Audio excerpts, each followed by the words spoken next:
So it looks like a fun fight at 154 is being talked about and negotiated, maybe even finalized, as Sebastian Fundora, coming off a world beating of Tim Tszyu in their rematch back in July, is set to face Keith one-time Thurman at 154 pounds. Obviously, on the line would be the WBC belt.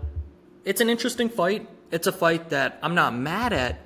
But there was a fight with Keith Thurman that was getting talked about that I was so excited for, that obviously would not happen if he were to take the match with Fundora. But for Keith Thurman, I understand it, because Fundora has a belt and the other matchup would include no belt at 54. So this is a fun matchup, Fundora versus Thurman, set looking to be in October. I believe the date floated from Lance Pugmire was October 18th. In Las Vegas. A fun fight, obviously a PBC in-house fight that, again, I have no problem with.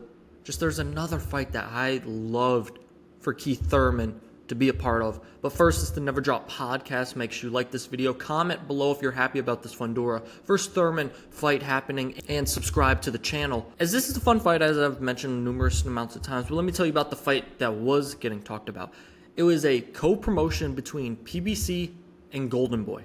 It would have seen Vergil Ortiz taking on Keith Thurman in the main event, and then Frank Martin returning to action against Arnold Barboza Jr.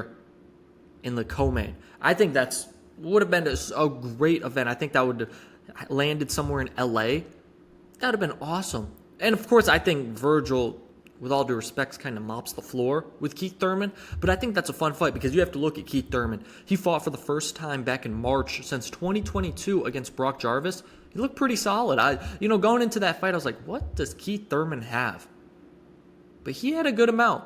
And so I'm okay with him getting top tier guys in the 154-pound division after that performance against Jarvis. If he, laid an egg and didn't do anything in that fight, I'd be like, what are we doing here? We're just going off a, has-been old namesake for Keith Thurman. But no, he proved he still has some left in the tank. So that's why I'm okay with these type of matchups. Quickly, that co-main would have been incredible. I would have loved to see Frank Martin versus Arnold Barboza Jr. Heck, let's still make that happen, right? What are we doing? Let's make that happen, PBC and Golden Boy. That would have been a fun fight. But back to Keith Thurman. Again, I talked about coming off of a basically 3-year layoff, I believe, 2022 to 2025. He returned. He was really good in his performance. Talk about someone who's performing well. Man, Sebastian Fundora just continues to rise. He had that whooping of Tim Tszyu on the Manny Pacquiao undercard. He was the co-main of that fight. Obviously, a rematch. Dropped to Tszyu in round 1, and then Tszyu just had to quit on the stool entering round 8, or before the bell rang for round 8. So, 7 rounds, and he was done. And you look at Tim Tszyu, and over his career, he never seemed to be the guy that would throw in the towel. And Sebastian Fundora made him throw in the towel. Fundora, man, his career is skyrocketing. It's funny, though. PBC is clearly using Fundora a lot. He didn't take much punishment in that fight, so I understand him wanting to get back in the ring.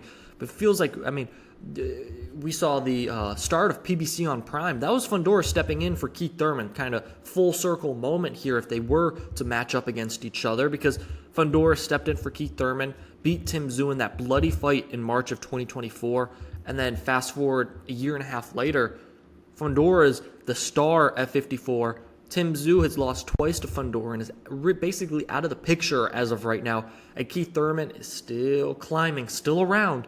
If you had to, early prediction, again, this isn't even a fight that's been finalized, right? This is still in talks. We thought for half a second that PBC Golden Boy fight was going to take place. Obviously, that doesn't look like it's the case. So who knows? It might change tomorrow. It might change in a few hours. But if I were to pick between those two, I can't go against Sebastian Fundora at the moment. He currently is on a run that you just have to tip your hat and respect. He's doing what he needs to do at 154. He's proving himself to be a star in the division and a force to be reckoned with. And right now, I know Keith Thurman looked good in his last performance. I understand that. But going from Brock Jarvis to Sebastian Fundora, the tall, lanky Fundora that's going to jab you and throw uppercuts, and if he wants to, get on the inside, but also if he wants to, he can box. And he has power. man, I think that just might be a little too much for Keith Thurman.